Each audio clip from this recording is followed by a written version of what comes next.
back with my illustrating my children's book journey.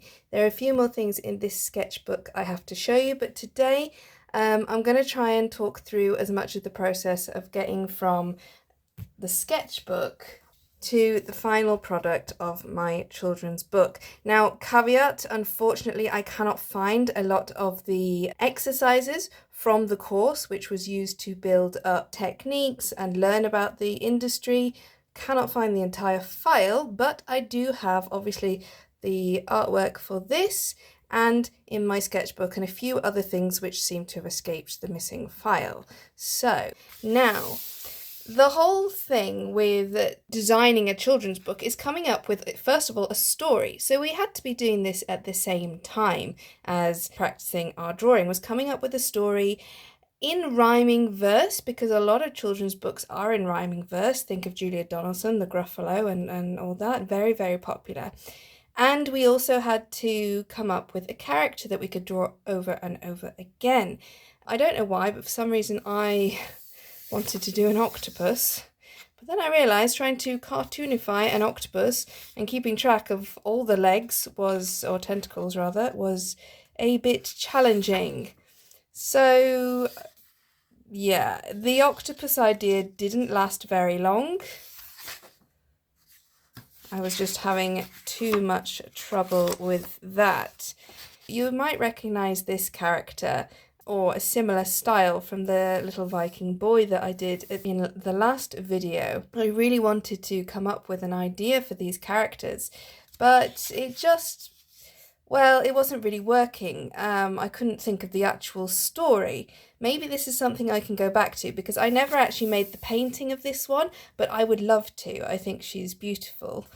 But I did go a little bit further, and I made a picture of the boy and girl together.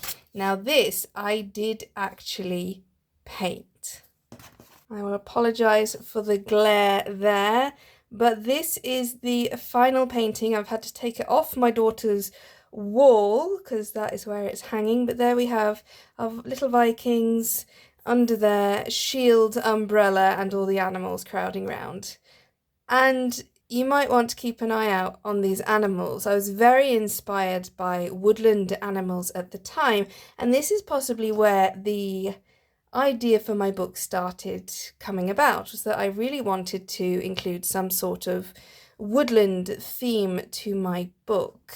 So here we are. I was sort of playing with this. I came up with the idea of someone stole sleep or in search of sleep, and I was breaking up the stanzas, as we were told to in the course, for thinking of pages to illustrate. What's wrong, little mouse? Someone stole sleep and I don't know where it is. Then we'll just have to get it back. But how? We need to go to Slumberland, of course. How do we do that? First, we sail across the soapy sea in our trusty boat bathtub. As you can see, there are a few, as whimsical and as magical as this little story is, with boat bathtubs and the great cow queen and skies of story time, it just wasn't really working. Oh, slumber dust. I like the idea of that. Maybe I'll have to revisit this. Let me know what you think. Shall I try and rework this into something? But there you go. That wasn't quite working, but it was one of my stories. And here I am trying to come up with my character for this someone stole sleep, about a mouse who can't get to sleep. So here's some more realistic mice, going slightly more cartoony. But again, I just wasn't very happy with this. The actual idea for my book, you know, it's a bit of a cliche, but all great ideas come to us in the shower. And it did, indeed. I was having a shower. I was pregnant with my daughter at the time, and I must have composed about half of it in my head there in the shower. And eventually, when I did get out, I was asked, "Are you all right? You were in there rather a long time." I was like, well, yeah, I was being creative. I was coming up with a story. And that story involved skunks. So there we go. This is me having a play with some designs for my little skunk. You did see in the other book that I was very into my raccoon drawings. So again, I think this all came into play. Now these are just the rough sketches. I do have some finer paintings of these character studies, which are here. Now I got onto these a bit later in the course because here I was working out how I would actually paint them, and I used a mixture of watercolour and pencil crayon. That is what I used to make these.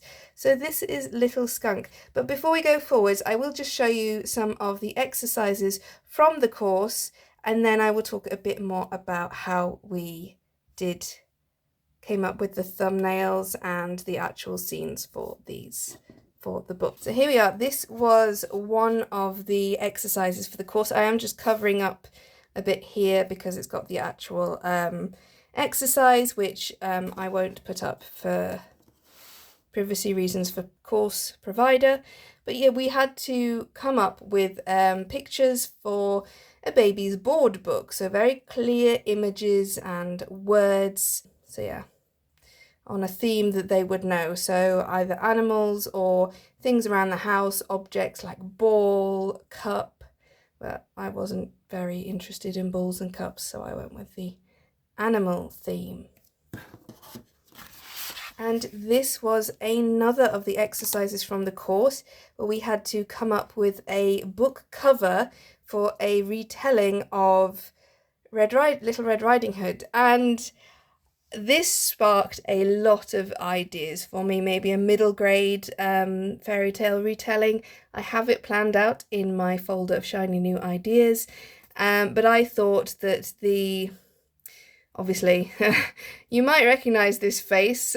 She looks very familiar, was modelled off a very, very well-known climate activist. And the whole theme behind this particular retelling of Red Riding Hood was that Grandma was actually the sort of industry megamind, and the big bad wolf is one of the people who are trying to protect their home against all this pollution. But I just love this mask idea. I didn't copy it, I was influenced by a very similar mask on Instagram or Pinterest or somewhere, but I adapted it to try and make it more wolf-like. But yeah, I love that. That's my favourite part of this. Oh, here am I. Had to go back a bit in the sketchbook, they're not in order. Here is my practice of real life skunks, and then we get more cartoony. So you can see it's not quite at its final stage there, and there we have Little Skunk. Now in the course it also told us the best way to split up your story, and that traditionally there are 32 pages in a picture book, and this was for rough thumbnails. So you have your end papers, your front page, your dedication, copyright and all that, and then your first spread would actually start on page number 4. So the actual pages you have to work with are from, unless you're going to illustrate these as well, are from 4 to 32, and then you have another end paper. So that was a nice overview, and from there you can take your text. So reference layout for pages 4 to 5 for, I didn't really have a title, Little Skunk Saves the Day, and this was 3rd of August 2017. So there we go, I've got a little bit of text which I want on this double spread, and there I'm trying to figure out, am I just going to have a picture and then the text on the other side, as a lot of picture books do. Tried it both ways, having an image going across and a bit of text on each. And I'm slowly working towards my real thing. So I did this with most pages. I have to admit I did get a little bit bored and gave up very soon. But by that point, I had a very clear idea of what I wanted the pages to look like. However, it is not just Little Skunk in this story. There are other characters. There's this rather mean little fly, as you can see, he's pointing and laughing, but he does get his comeuppance at the end for being such a meanie. And then, oh dear me, look at these monstrosities. I had to come up with some baddies, the crux of this story. Initially, they were going to be hunters, but as my editor for the text rightly pointed out, the animal children are in a school-type setting, so having hunters there might not be the best idea, especially for American markets. So they did get changed to loggers instead. Here I am working on some of my other animals and testing out colours and techniques with the watercolour here. So again, I did this all by hand, and then later I had to digitize them, which was an interesting process. So here's the fox working on this character here, our little hare friend. There we go, in colour. So here, got too dark gunmetal, too overworked. So I knew there that I'd been putting too much fur into it and the features had got a bit lost. So I had to sort of pull back on what I'd been doing. And here is one of our loggers. He looks very square and very blocked at this point, but he was the start of one of my loggers. And here we are, trying him in a few different poses with some colour. So obviously he's working with machinery in woodland, so he would have high-vis jackets on, and there, that was from the obviously the hunter idea, but I did get rid of that. And here's the other little chappie. Can't find his colour illustrations, but there he is. I quite like this fellow. That was the first one I did, so very blocked, very in one space and form. And then as I got him moving, he came to life a bit more, adding some movement in there. Extend binoculars more, question mark. Yeah, because you can't really see his hand. Shift slightly, which, trust me, is a lot easier to do digitally. And some more studies of the animals. Here I am, trying to work out all of my thumbnails for all of the spreads, because doing it page by page, yes, that was a good practice to get ideas rolling, but at some point I needed to see how it was all gonna look planned out. So there we go. And I've even got little ticks, obviously, as I was doing them. So first of all, I had to go in my book. So this is very close to the first page. I do believe actually I did it in the sketchbook and then decided this would be better to do on big pieces of paper rather than in the sketchbook. However, I did trace this and then copied it onto the final watercolour paper. So that is the first page. And here's a bit more sketching and blocking out. Some more sketches as I was doing the pages in pencil first, which I will show you. I had to come back to my sketchbook and just things weren't working, so I'd have to try them again. Couldn't get his body right as he's looking one way but turning to run another way. And again, another. Just trying to get some form of perspective as if this is Skunk's nose and everybody is looking at him. And then trying to come up with a front cover and a title, which is easier said than done, I have to say. Titles are not my strong suit. So this was the idea for Little Skunk on the first page. And initially this was going to be the cover, which I'm very glad, and I painted it all up and everything, but I'm very glad I changed it once I got onto the digital platform, which we'll talk about a bit later. So this was, yeah, the first cover, which was not ideal. As you can see, doing black and white versions of my pages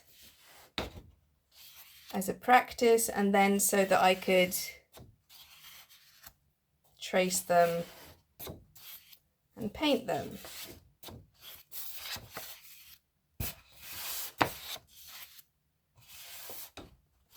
I quite like the black and white versions. What do you think?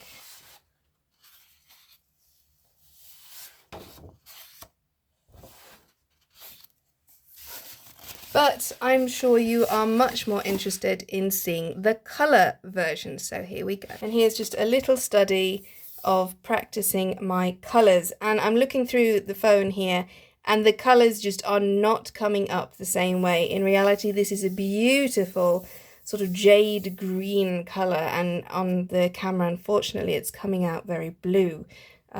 And this was a problem that I had doing this sort of old school and painting it and then trying to put it on the computer. The colours just did not seem quite right once I'd digitized it. So there we go. That is our first cover. Again, imagine this as very bright, vibrant jade, light jade green. But I'm very glad I did decide not to go with this cover. Our little stinky signs, our little prumps, whatever you want to call them. Because of course, children love toilet humour, and as much as a skunk, it's not exactly a prump or a fart or whatever you want to call it, they still find it hilarious because that's what they think it is. So here is our first double spread. We've got Skunk excited to go off to school, but he's also internally, he's very worried about his smell. Now, this page I, with hindsight, did not design very well because I did not leave enough space for the text. I thought I had, but then once I got it on the computer, I was having to put a bit of text here, a bit of text here, bit of text. Why I decided to put that line right there and not further down to have an actual space for the text, I do not know, but first time doing things. Also, the shadows are very light. They should have been a lot deeper to give the picture more depth. This looks like a collection of studies, but it is actually a double page spread because we have some text here, text here, text here. And there we go. And this was the image I decided to go for the final cover and take a few elements from other places in the book. And I'm much happier with that cover. So when you are designing a book, whether it is digitally or analog with paint, you need to be aware of your bleed margins and also the gutter in the middle of the book. Now, I obviously miscalculated because this little fellow here, his nose unfortunately is right in that gutter, and that is not ideal. So there you go, learn a lesson from me and make sure all your characters are away from the gutter. But again, had I been doing this digitally, had I had more experience manipulating the images afterwards, I could probably just have shrunk him a bit and moved him over. But let's talk a bit about my digitization process. This was in 2018? Maybe a little bit later because the book actually came out in 2020. So it might have been 2020 that I was doing the digital stuff. However, I did not have a digital drawing board. I was literally uploading all of these onto Gimp, which, you know, you can create wonderful things with Gimp. But I didn't have a pen and I had no experience with photo manipulation, and I was doing this all. Any changes I made, I was making with a mouse. So every tiny little thing, if I wanted more shadow, I was having to hold my mouse button down, and oh, it was an absolute nightmare. So I then did make the decision to buy a digital drawing pad tablet, and I now have a better software, Clip Studio Paint. And if I ever do another book, a children's book, I will probably do it digitally. I may decide to, maybe for its 10th anniversary, give this a bit of a digital upgrade. Let me know what you think. Now, this again, although the colours look okay through the camera here, but when I, let's say when I got the print copies back, this was very yellow. The print copy had really taken the yellow that is in this green and brought it to the forefront. So it looks lovely in green here, but unfortunately on the printed version, it is not ideal. It's not, I'm not particularly happy with the printed version of this page. The book on the whole is great, but this page, and anytime I use this colour, this wash, went very yellow. And again, that is because of the difference with printing and colour, because printers can only print in certain colour schemes, so which have completely escaped my brain. Editing Helen will put it here. But yeah, there we go. That's one thing you learn. So I don't know if you can see the difference there, but that is a lot yellower than that. So, which I much prefer the original, obviously, but you know, you learn these things. It was my first time doing a book. School scene, little skunk sat on his own. I found it quite fun doing all the little, how they were reacting to the lesson. So the hare is a bit confused, raccoon's really keen, bear also looks a little bit confused, and frog just looks like he's having a nap, he's bored. So, and you may recognise, he's not a frog, he's a toad. You may recognise him slightly from the last video. So again, here we have our, I did this before I then changed. You can see they've still got their rifles there, so this bit did get changed. I changed them from hunters to loggers, and you see he looks much more like a hunter there than what they're wearing later on, which you'll see in the next page. But yeah, there we go. So Skunk's watching all his friends flee. So here we go. You can see they're dressed much more like loggers now, and we have a machine for doing the actual logging. And this is what I replaced on the other side, that page. Instead of having hunters crossing the river, this was the big machine actually lifting up a tree. And any of you ever watch Fern Gully? Seem a bit familiar? No? So again, this was the older version. This then got replaced with that big machine in the corner. And little skunk is hiding behind a bush. And this picture carries on the next page. So if you imagine you've just turned the page, you had the front half of skunk on that page, and then he lets out a big stink because he's so scared. But the stink actually chases the loggers away. It is so disgusting and so smelly that he saves the woodlands. Again, this is a much brighter green in person. And so Skunk has saved the day. All his friends think he's a hero. And let me tell you, this took forever. Absolutely forever. Because here we have all of the animals and all of the various different textures that they have.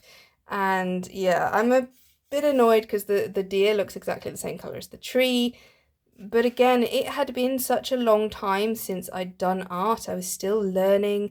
But on the whole, I don't think it's that bad. Just again with that green colour. Here, you almost can't see the green actually. You can only see a bit of the yellow that is underneath that because it was a wash with a mixture of green and yellow. And unfortunately, in the printed version, it just kind of looks yellow. And then the final page, you know, they're very happy that they saved the day. Oh, look at our mean little fly. They're just worried what happens if he lets out another stink. Is he going to aim it towards them? But Skunk assures them that he won't. And there we go. Our little fly gets his comeuppance. I'm not too pleased with this now, looking back at it. But at the time, I thought it was quite good. Again, another reason why I might want to redo it once I've gotten a lot better at digital drawing. My drawing skills in general have improved. Again, let me know what you think. Do you like this kind of charming watercolour, a bit amateur style? Or would you like to see another version in a couple of years when I have really improved my artwork again? So as you can see, I did actually get up to the stage of doing this with them as hunters, whilst my work, the actual writing, was with the editor. And then she came back to me and said, they're in a school situation, you can't do this. And she was absolutely correct. So just a little study of some wheels. So yeah, that is how they became loggers instead, which actually out here in Norway, logging happens all the time. We don't have skunks, but we do have other animals. So yeah.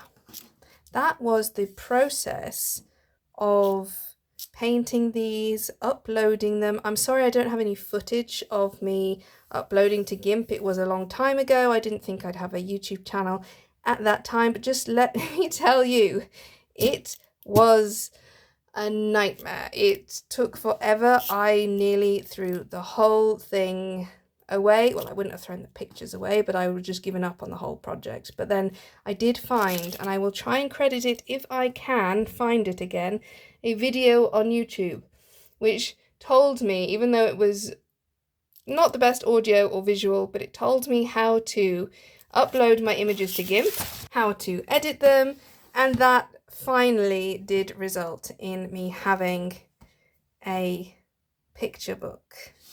Now this is available in hardback and paperback, but at the time that I decided to print this, the only option really was Ingram Spark. So the paper is rather matte. It's not what you think of when you think of these children's books. However, I may send this over to Book Vault because they do lovely the glossy pages inside, so I may see what that comes out like, and if that looks better then I will start doing my paperback versions or even my hardback versions with Book Vault. But at the moment, you know, I'm quite happy with these, and not only could you get it in English, you can get the hard copy in Norwegian. My dear husband, who is somewhat of a poet himself, he very kindly translated it in rhyme into Norwegian. So if you are Norwegian American, have Norwegian ancestry, and you would like a little book, children's book in bokmål Norwegian, then please do check it out. So there we go. I hope you enjoyed that little journey. But yeah, let me know, do you think I should remaster them in a couple of years? Would you like me to do a reading of my children's book where you look at the pictures and have my voiceover? Do let me know, and if you want to go buy it, you can find it on most retailers or you can request it in your libraries.